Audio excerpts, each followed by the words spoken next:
just broke that Elon Musk lost a fraud trial over the company he used to build his AI empire. Federal jury just found our boy Elon, also known as the richest man on earth, liable for defrauding investors. The company was Twitter. The purchase price was $44 billion. The platform that he used to manipulate to get a better deal is now the data pipeline powering a $1.25 trillion AI conglomerate headed for an IPO. But before we get too far, let's rewind a little bit. Cut to Friday afternoon. In a San Francisco federal court, a 9-person jury returned a verdict after 4 days of deliberation in a trial that started earlier this month on March 2nd. Elon Musk was officially found liable for misleading Twitter investors in the months before he bought the company for $44 billion in 2022. Here's what happened. In April 2022, Elon Musk agreed to buy Twitter at $54.20 a share, and then he got buyer's remorse. If you remember, this was another chaotic news cycle, to say the least.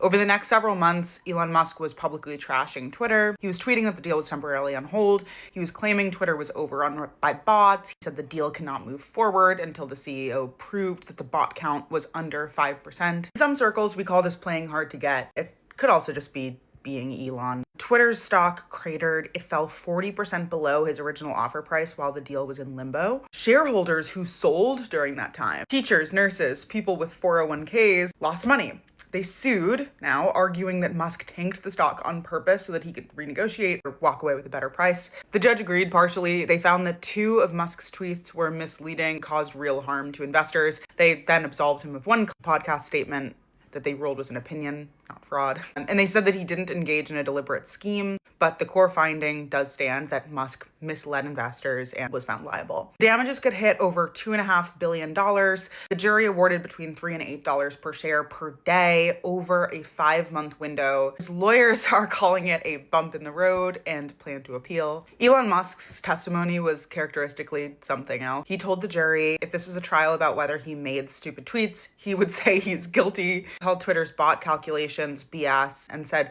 following through on the deal at a full price gave shareholders a windfall anyway.